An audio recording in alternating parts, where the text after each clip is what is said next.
హైవేర్స్ ఏపీలో డిఎస్సి ఇప్పుడు ఏపీలో కరెంట్ ఛార్జీలు పెంచుతారట కదా. ఈ రెండింటికి సంబంధించి వీడియోలో చెప్తా. మ్యాక్సిమం 2 minutes కంప్లీట్ చేద్దాం, అందరికీ షేర్ చేయండి. ఫస్ట్ థింగ్, డిఎస్సికి సంబంధించి మెయిన్ అడ్డంకి ఏంటి? ఎస్సీ వర్గీకరణ. ఆల్రెడీ తెలంగాణలో క్లారిటీ వచ్చింది. ఏపీలో ఆల్రెడీ కమిటీ వేశారు.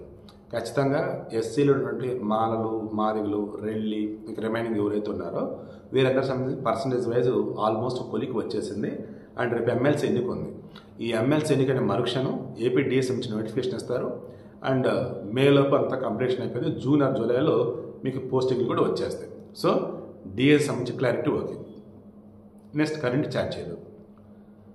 ఏ మాటకి ఆ మాట, జగన్మోహన్ రెడ్డి గవర్నమెంట్లో అడ్డదిడ్డంగా కరెంటు కొన్నారు. ఆ భారాన్ని జనాల మీద వేరే రూపంలో వేసినా ఇంకా డిస్కల మీద కోట్ల భారం ఉంది. ఇప్పుడు ఏపీఈఆర్సీ కూడా చెప్పింది ఏంటి, ఆంధ్రప్రదేశ్ ఎలక్ట్రిసిటీ రెగ్యులేటరీ కమిషన్ కూడా, రే నాయన డిస్కంలో బతకాలంటే కరెంట్ ఛార్జీలు పెంచాలండి.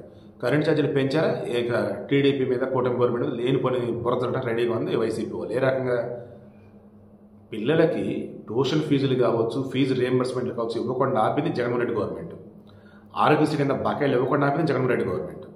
ఈరోజు వాటి కోసం మరలా అడుగుతుంది జగన్మోహన్ రెడ్డి. అధికారంలో ఉండి శాంక్షన్ చేయకుండా, రిలీజ్ చేయకుండా ఆపింది జగన్మోహన్ రెడ్డి.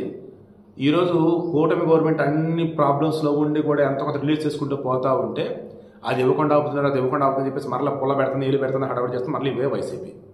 దీంతో కూటమి వాళ్ళు చెలరై అవుతున్నారు. బుద్ధుందారా మీకు? మీరు ఇవ్వకుండా ఉన్న డబ్బులు రాబాబు అవన్నీ మేము ఇవ్వాలంటే టైం పెట్టి దాన్ని సెట్ చేయలేదని చెప్పేసి వాళ్ళు అంటున్నారు. సో విషయం ఏంటి ఇప్పుడు మరి? ఆల్రెడీ డిఎస్సి సంబంధించి క్లారిటీ వచ్చేసింది. ఇక నెక్స్ట్ కరెంట్ ఛార్జీలకు సంబంధించి 80% కరెంట్ ఛార్జీలుగా పెంచొద్దు.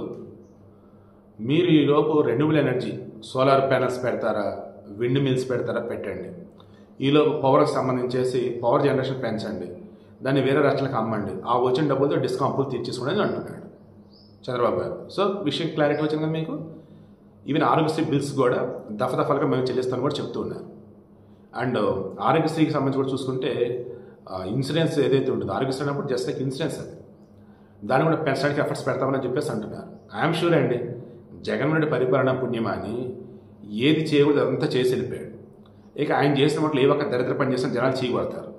ఆ దరిదాపులు పోకుండా ద బెస్ట్ ఇచ్చుకుంటూ ముందుకు వెళ్తేనే కూటమి గవర్నమెంట్ బ్రహ్మాండంగా ఉంటుంది. రేపు మరలా గెలవడానికి స్కోప్ అయితే ఉంటుంది. ఐఎమ్ షూర్ జగన్ పని అయిపోయింది. రాజకీయంగా జగన్ పతనం ప్రారంభమైంది. వైసీపీ పాతడానికి పోవటం స్టార్ట్ అయిపోయింది.